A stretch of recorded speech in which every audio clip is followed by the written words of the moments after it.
नाज़रीन, आने वाले एपिसोड में आप देखेंगे कि दुआ गजनवी के हाथों सरफराज को बचाकर वहां से निकाल देगी। वो कैसे, ये मैं आपको आगे चलकर बताऊंगी। तो हम बाकायदा अपनी वीडियो का आगाज करते हैं, लेकिन इससे पहले चैनल को सब्सक्राइब और वीडियो को लाइक करना बिल्कुल मत भूलिएगा। नाज़रीन, आने वाले एपिसोड में आप देखेंगे कि दुआ गजनवी के बिहेवियर को लेकर बहुत ज्यादा परेशान हो जाएगी। वो गजनवी से कहेगी कि मुझे लगता है कि तुम्हें अब मुझसे बिल्कुल भी मोहब्बत नहीं रही और तुम्हारे दिल में मेरे लिए सिर्फ और सिर्फ नफरत भर चुकी है। जिस तरह तुम अपनी मोहब्बत का खुलकर इजहार करते थे, इस तरह नफरत का भी खुलकर इजहार करो। मैं देखो तो सही तुम्हारे दिल में मेरे लिए आखिर कितनी नफरत है। तो इस पर गजनवी कहेगा कि उसका भी खुलकर इजहार करूंगा, क्योंकि अभी तुमने सिर्फ और सिर्फ मेरी मोहब्बत देखी है, नफरत नहीं। दुआ गजनवी की ये सारी बातें सुन के बहुत मायूस हो जाएगी और वो रोते हुए अपने कमरे में चली जाएगी। लेकिन कशमाला, जो कि इन तमाम बातों से फायदा उठाने वाली है, वो सरफराज को कॉल करेगी और चोर दरवाजे से घर के अंदर बुला लेगी और फिर सरफराज को चोरी चोरी दुआ के रूम में भेज देगी। सरफराज रूम में एंटर होकर दुआ के शोल्डर पर हाथ रखेगा और दुआ को लगेगा कि ये गजनवी है। दुआ कहेगी कि मुझे पता है कि तुम कभी भी मुझसे ज्यादा देर तक नाराज रह ही नहीं सकते, इसलिए दुआ बड़ी खुशी से वापस पलट कर देखेगी।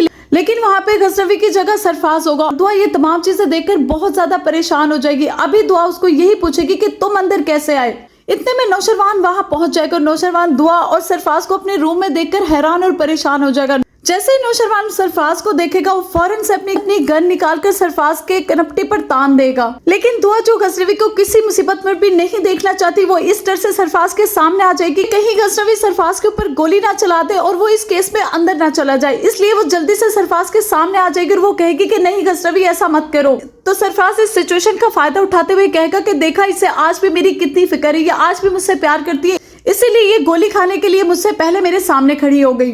दुआ बेचारी ये तमाम सिचुएशन को देखकर अब भी अपनी सच्चाई और अपनी मोहब्बत को साबित करने में नाकाम हो जाएगी। और दूसरी तरफ फिजा को उसके पेरेंट्स समझाते हुए कहेंगे कि सरफराज एक गंदा इंसान था, अच्छा हुआ तुम्हारी उससे जान छूट गई और तुम अपने दिल से दुआ के लिए तमाम नफरत को खत्म कर दो, क्योंकि इसमें दुआ का कोई कसूर नहीं है। लेकिन फिजा, जो कि कुछ भी समझने के लिए तैयार ही नहीं है, वो यही कहेगी कि ये सब कुछ जो मेरे साथ हुआ है, ये सिर्फ और सिर्फ दुआ की वजह से हुआ है, क्योंकि सरफराज अपने मुंह से कन्फेस करके गया है कि उसने मुझे सिर्फ और सिर्फ दुआ की वजह से छोड़ा है, इसलिए मैं दुआ को कभी भी माफ नहीं करूंगी। तो नाज़रीन, देखना यह है कि कशमाल और सरफराज का ये चूहे बिल्ली वाला खेल कब तक चलता है। आप भी कमेंट सेक्शन में अपनी राय का इजहार जरूर कीजिएगा। नेक्स्ट वीडियो तक मुझे दें इजाजत। अल्लाह हाफिज।